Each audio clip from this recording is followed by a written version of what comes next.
apa ya, yang dilarang oleh agama gitu kan. Bukannya sholat itu mencegah keji dan mungkar gitu kan. Logikanya untuk anak-anak remaja yang umurnya masih 20-an, 21, 22 tuh pasti mikirnya gitu.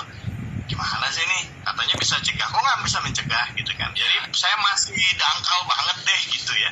Akhirnya cobalah buat mencari, belajar agama, belajar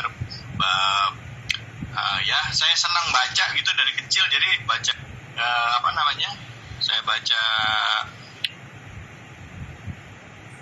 Al-Quran, tapi tafsirnya saya baca dari kecil. Terus Injil saya pinjam kitab teman saya baca. Artinya rata-rata secara permukaan saya coba cari lagi gitu agama, mendefinisikan agama yang saya yakini lah gitu. Ya alhamdulillah saya ketemu satu kitab yang membuka pencerahan awal dari diri saya gitu ya. Membuka itu di kitab Aliyah Ulumuddin Imam Ghazali. Nah dari situlah mulai saya melihat korelasi antara ketenangan batin dengan kepribadian kita, akhlak kita gitu.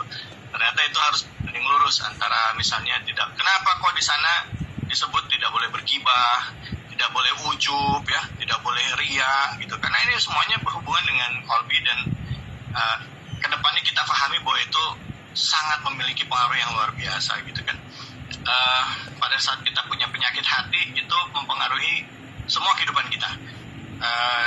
Dari mulai ibadah kita jadi nggak tenang, kehidupan sosial kita tidak tenang ya, bahkan di dalam kesendirian pun nggak tenang gitu karena gelisah gitu kan.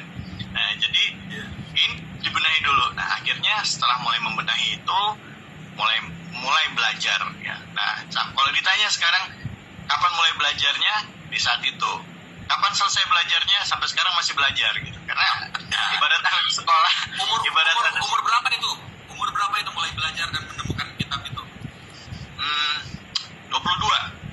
Udah main sinetron kan? Udah. Saya umur 22 itu, 22 tahun itu saya mulai gelisah itu. Umur 22 tahun saya baru main sinetron itu 21, 22, 23 tuh saya mulai gelisah karena saya ngerasa rezekinya banyak waktu itu ya gitu, maksudnya bisa ratusan juta. Saya pikir apa ini ya, tapi kok nggak happy gitu ya, bisa beli ini bisa beli tapi kok nggak bahagia sayanya gitu.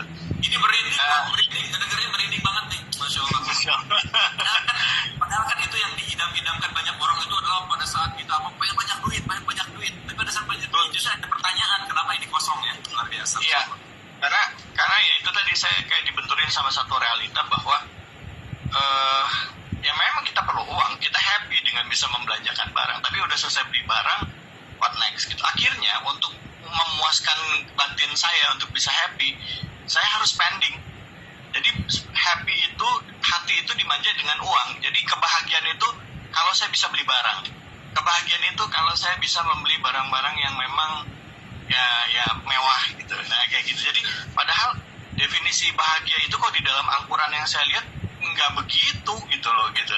Nah ternyata ada kebahagiaan yang bisa kita raih dengan ya menyenangkan orang lain, atau bisa kebahagiaan yang bisa kita raih dengan menjaga hati kita untuk tidak ikut campur urusan orang gitu, atau nggak ikutan. Ternyata tidak bergibah aja itu bisa menjadi kan diri kita manusia yang lebih tenang. Kalau tenang logikanya berarti kita lebih bahagia gitu, lebih happy.